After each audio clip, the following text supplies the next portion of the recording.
قرآن مجید نے ایک واقعہ جو بہت اہتمام سے بیان کیا ہے وہ لوط علیہ الصلاۃ والسلام کی قوم کا واقعہ ہے اور کئی جگہ بیان کیا ہے۔ ابراہیم علیہ السلام کے بھانجے تھے لوط علیہ السلام، جو ابراہیم علیہ السلام پر ایمان لائے، اللہ نے آپ کو بھی نبوت دی تو انہوں نے بھی ابراہیم علیہ السلام کے ساتھ ہجرت کر کے اپنے ملک کو چھوڑ دیا۔ اللہ نے لوط علیہ السلام کو ایک قوم کی طرف بھیجا، اس قوم میں جہاں شرک اور بت پرستی تھی، ساتھ ساتھ لڑکوں سے بدفعلی کی بیماری تھی۔ قرآن نے اس واقعے کی ابتدا یہاں سے کی ہے، هل اتاک حدیث ضیف ابراہیم المکرمین، هل اتاک حدیث ضیف ابراہیم المکرمین۔ اے نبی علیہ السلام، آپ کے پاس کیا خبر پہنچی ابراہیم علیہ السلام کے ان معزز مہمانوں کی؟ اذ دخلوا علیہ، جب وہ ان پر داخل ہوئے، فقالوا سلاما، تو انہوں نے عرض کیا سلام ہو آپ پر، قالا سلام، تو ابراہیم علیہ السلام نے بھی کہا سلام۔ ابراہیم علیہ السلام کے بارے میں قرآن کہتا ہے کہ جیسے ہی فرشتے آئے نا، فما لبثا، ابھی ٹھہرے ہی نہیں، ان جاء بعجل سمین، بعجل حنیز، کہیں سمین ہے کہیں حنیز، موٹا بچڑا بنا ہوا سامنے لا کے رکھ دیا۔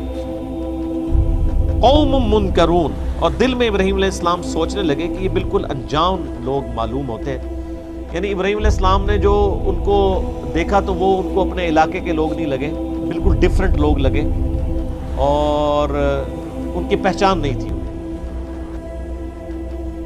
فراغ الی اہلہ فجاء بعجل سمین، چپکے سے وہ اپنے اہل خانہ کے پاس گئے اور ایک بھنا ہوا بچڑا لے آئے۔ فراغ الی اہلہ، گھر والوں پہ ٹوٹ پڑے کہ فوراً لو، فوراً لے کر آؤ، کھانا لے کر آؤ، مہمان آئے ہیں۔ اور ایک جگہ آتا ہے فلبثا، فما لبثا، بھی ٹھہرے ہی نہیں تھے کہ بھنا ہوا بچڑا حاضر۔ فقربہ الیہم قال الا تأکلون، اور ان کے قریب لا کر رکھ دیا اور پھر کہا تم کھاتے کیوں نہیں؟ اچھا، اب وہ انہوں نے بھنا ہوا گوشت لا کے سامنے رکھا نا جب اپنے مہمانوں کے، تو ان کو کہا کہ تم کھاتے کیوں نہیں ہو؟ فأوجس منہم خیفہ، اور ساتھ ہی ساتھ ابراہیم علیہ السلام دل میں ڈر گئے، ڈر اس لیے گئے کہ یہ کوئی میرے دشمن ہے۔ یعنی یہ ٹریڈیشن تھی کہ جب کوئی شخص کسی کو نقصان پہنچانے کے لیے جاتا تھا نا تو اس کے گھر کا نمک نہیں کھاتا تھا۔ فلما رأى ایدیہم لا تصل الیہم، لیکن ابراہیم علیہ السلام دیکھتے ہیں کہ یہ ان کا تو ہاتھ اس کے قریب جا ہی نہیں رہا، کیونکہ وہ فرشتے تھے نا، ان کے لیے یہ پتھر تھا، پتھر لا کے رکھ دو، کسی پہ کیا رغبت ہوگی۔ لا تصل الیہم، دیکھا ہاتھ بڑھ نہیں رہے ہیں تو نکرہم اوجس منہم خیفہ، وحشت ہونے لگی ابراہیم علیہ السلام کو اور ڈر لگنے لگا۔ قالوا لا تخف، تو وہ جو مہمان تھے وہ کہنے لگے مت ڈریے۔ وبشروہ بغلام علیم، اور انہوں نے بشارت دی آپ کو ایک بیٹے کی، یعنی وہ بیسیکلی فرشتے تھے جو انسانی شکل میں آئے تھے، تو ظاہر فرشتے تو کھانے پینے سے زیادہ ہیں۔ جب فرشتوں نے دیکھا کہ یہ خوف زدہ ہو رہے ہیں تو فرشتوں نے بتایا لا تخف، ڈریں مت، انا مبشروک بغلام علیم، ہم اللہ کے بھیجے ہوئے فرشتے ہیں، انسان نہیں ہیں۔ تو بتایا کہ ہم آپ کو خوشخبری دینے کے لیے آئے ہیں، بغلام علیم، ایک علم والا بیٹا، یعنی اسحاق علیہ السلام، بیٹا پیدا ہوگا علیم، علم والا۔ تو ابراہیم علیہ السلام کی جو بوڑھی زوجہ تھی نا، وہ دروازے کے کنارے پہ کھڑے ہوئے باتیں سن رہی تھی۔ ہم آپ کو بشارت دیتے ہیں ایک بیٹے کی۔ حضرت سارہ سلام اللہ علیہا بالکل بوڑھی ہو چکی تھی، یعنی ان کی 100 سال کے قریب عمر تھی، اور ان کو بشارت دی جا رہی ہے حضرت اسحاق کی۔ تو انہوں نے کہا ہم آپ کو بشارت دیتے ہیں۔ فَأَقْبَلَتِ امْرَأَتُهُ فِي سَرَّةٍ فَسَكَّتْ وَجْهَهَا، تو پس حضرت ابراہیم علیہ السلام کی بیوی جو ہے وہ یہ یعنی وہ بھی گفتگو سن رہی تھی، تو وہ یعنی گفتگو کرتے ہوئے فرتے حیرت سے باتیں کرتی ہوئی کہ یہ کیا ہو گیا، میں بوڑھی 100 سال کی، مجھے اولاد ہوگی۔ وہ اس حالت میں یعنی آئی وہاں پر کہ انہوں نے اپنے چہرے کے اوپر یوں یعنی تماچا مارا، یعنی اپنے یعنی چہرے کو پیٹا حیرانگی کے ساتھ۔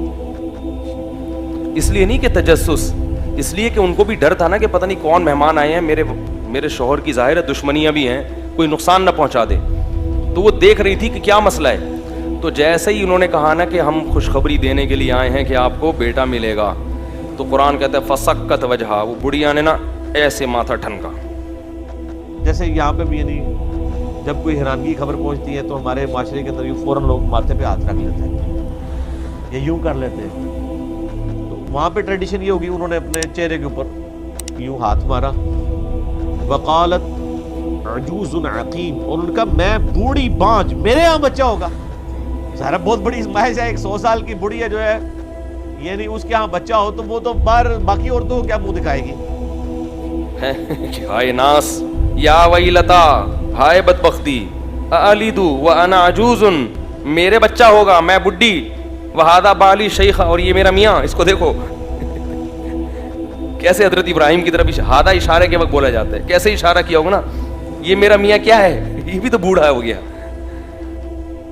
بہت بڑی ایک اللہ کی طرف سے ایک معجزہ تھا, کیونکہ دوسری جو حضرت ابراہیم علیہ السلام کی بیوی تھی نا سیدہ ہاجر, ہاجرہ لفظ تو غلط ہے, ہاجر, ان کے تو اولاد پہلے ہی ہو چکی تھی سیدنا اسماعیل علیہ السلام. یہاں پہ بھی ایک کوئی جیلسی والا فیکٹر تو تھا, سوکن والا. اللہ تعالیٰ نے پھر ان کو بھی حضرت اسحاق علیہ السلام کی شکل میں اولاد دی. اور پھر قرآن پاک میں دوسری جگہ آتا ہے کہ اسحاق کے ساتھ فرشتوں نے یہ کہا کہ اس کا بیٹا جو ہے نا آگے یعقوب بھی ہوگا, اس کی بھی بشارت لے لو صاحب.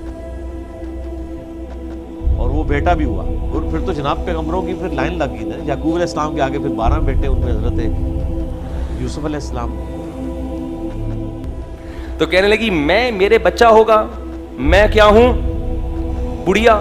وہذا بالی, دیکھو اشارہ کیوں کیا, وہ یوں کہتی نا میرا میاں تو بوڑھا ہے, تو ممکن ہے کنفیوژن ہو جاتی. کہہ رہی یہ والا اس کی بات کر رہے ہو, یہ میرا میاں یہ والا, تو یہ میاں کو تو دیکھو یہ کیا ہے, یہ بھی بوڑھا ہو گیا, اس کے بال دیکھو سر کے سفید ہو گئے. قالوا كذلك, انہوں نے کہا ایسا ہی ہوگا. قال ربك انه هو الحکیم العلیم, انہوں نے کہا تیرے رب نے یہ طے فرما دیا ہے, بے شک وہ دانا ہے, سب کچھ جاننے والا ہے, اس کا فیصلہ ہے, اسے پتہ ہے کہ کس کو کس وقت اولاد دینی ہے. اب یہ رونے پیٹنے والا معاملہ کوئی نہیں ہے, یہ تو اللہ کی طرف سے فیصلہ ہو چکا ہے کہ تمہیں اولاد ہوگی. فرشتوں نے کیا کہا, کذالک, اسی طرح ہوگا. ہاں اتنی تسلی ضرور دی, اتعجبین من امر اللہ رحمت اللہ وبرکاتہ علیکم اہل البیت, اے اہل بیت, اللہ کی تم پر جو خصوصی رحمتیں ہیں, تمہیں شرک کے ماحول میں اللہ نے توحید کی توفیق دے دی, اس پہ تمہیں تعجب نہیں ہوا ہے بھائی. آگ میں جلنے سے اللہ نے بچا لیا, تو یہ تو اللہ کی اتنی بڑی بڑی رحمتیں ہیں, تو ایک اور رحمت صحیح, اس میں تعجب کی بات کیسی.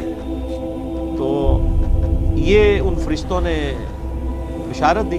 تو اب ابراہیم علیہ السلام تو سمجھ گئے کہ یہ فرشتے اگر انسانی شکل میں آئے نا, فرشتوں کا زمین میں اس طریقے سے اترنا کوئی اللہ تعالیٰ کے بڑے فیصلے کی طرف اشارہ کرتا ہے. تو پھر ابراہیم علیہ السلام نے پوچھا کہ اور تمہارا بنیادی مقصد کیا ہے, تو انہوں نے بتایا کہ ہم آئے ہیں قوم لوط کو تباہ کرنے کے لیے.